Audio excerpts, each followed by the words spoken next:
16 सोमवार की कथा सुनाते हैं। महादेव जी पार्वती के साथ भ्रमण करते हुए मृत्युलोक में अमरावती नगरी में आए।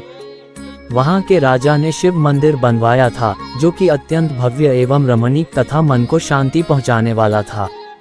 भ्रमण करते समय शिव पार्वती भी वहां ठहर गए। पार्वती जी ने कहा, हे नाथ, आओ आज इसी स्थान पर 64 पान से खेलें। खेल प्रारंभ हुआ। शिव जी कहने लगे, मैं जीतूंगा। इस प्रकार उनकी आपस में वार्तालाप होने लगी। उस समय पुजारी जी पूजा करने आए। पार्वती जी ने पूछा, पुजारी जी बताइए जीत किसकी होगी।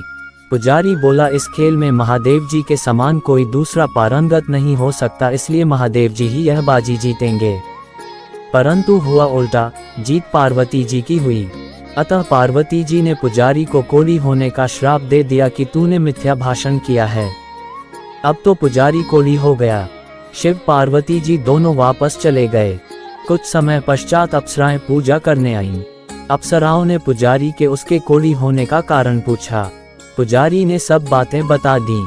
अप्सराएं कहने लगी, पुजारी जी आप 16 सोमवार का व्रत करें तो शिव जी प्रसन्न होकर आपका संकट दूर करेंगे। पुजारी जी ने अप्सराओं से व्रत की विधि पूछी। अप्सराओं ने व्रत करने और व्रत के उद्यापन करने की संपूर्ण विधि बता दी। पुजारी ने विधिपूर्वक श्रद्धा भाव से व्रत प्रारंभ किया और अंत में व्रत का उद्यापन भी किया।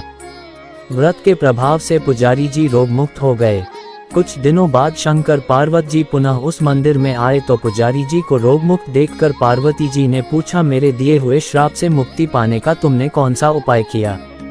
पुजारी जी ने कहा, हे माता, अप्सराओं द्वारा बताए गए 16 सोमवार के व्रत करने से मेरा ये कष्ट दूर हुआ है।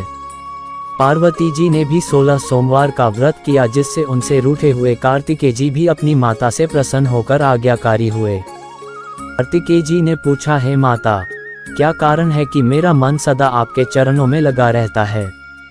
पार्वती जी ने कार्तिकेय को 16 सोमवार के व्रत का महात्म्य तथा विधि बताई। तब कार्तिकेय जी ने भी इस व्रत को किया तो उनका बिछड़ा हुआ मित्र मिल गया। अब मित्र ने भी इस व्रत को अपने विवाह होने की इच्छा से किया। फलत वह विदेश गया। वहां के राजा की कन्या का स्वयंवर था। राजा ने प्रण किया था कि हथिनी जिस व्यक्ति के गले में वरमाला डाल देगी, उसी के साथ राजकुमारी का विवाह करूंगा। ये ब्राह्मण मित्र भी स्वयंवर देखने की इच्छा से वहां एक ओर जाकर बैठ गया। हथिनी ने इसी ब्राह्मण मित्र को माला पहनाई तो राजा ने बड़ी धूमधाम से अपनी राजकुमारी का विवाह उसके साथ कर दिया। तत्पश्चात दोनों सुखपूर्वक रहने लगे। एक दिन राजकन्या ने पूछा, हे नाथ, आपने कौन सा पुण्य किया जिससे हथिनी ने आपके गले में वरमाला पहनाई। ब्राह्मण पति ने कहा, मैंने कार्तिकेय जी द्वारा बताए अनुसार 16 सोमवार का व्रत पूर्ण विधि विधान सहित श्रद्धा भक्ति से किया, जिसके फल के कारण मुझे तुम्हारे जैसी सौभाग्यशाली पत्नी मिली। अब तो राजकन्या ने भी सत्य पुत्र प्राप्ति के लिए व्रत किया और सर्वगुण संपन्न पुत्र प्राप्त किया।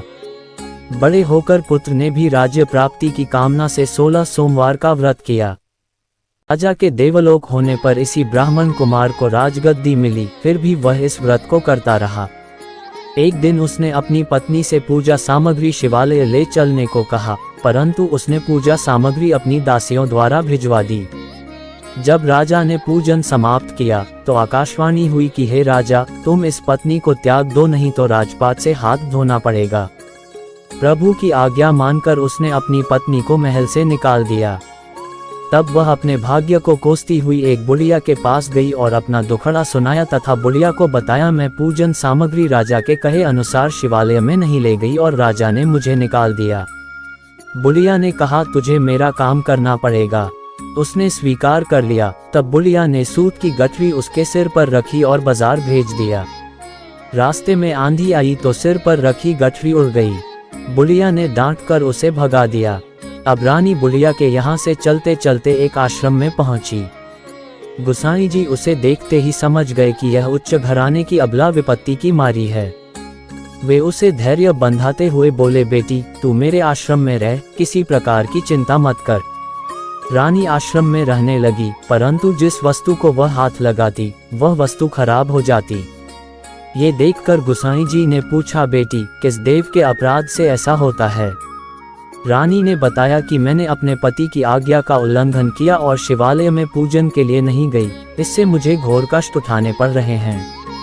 गोसाई जी ने शिव जी से उसके कुशलक्षेम के लिए प्रार्थना की और कहा, बेटी तुम 16 सोमवार का व्रत विधि के अनुसार करो। तब रानी ने विधिपूर्वक व्रत पूर्ण किया। व्रत के प्रभाव से राजा को रानी की याद आई और दूतों को उसकी खोज में भेजा। आश्रम में रानी को देख दूतों ने राजा को बताया। तब राजा ने वहां जाकर गोसाई जी से कहा, महाराज यह मेरी पत्नी है, मैंने इसका परित्याग कर दिया था, कृपया इसे मेरे साथ जाने की आज्ञा दें। शिव जी की कृपा से प्रतिवर्ष 16 सोमवार का व्रत करते हुए वे आनंद से रहने लगे और अंत में शिवलोक को प्राप्त हुए। कथा सुनने के पश्चात शिव जी की आरती ओम जय शिव ओंकारा गाएं।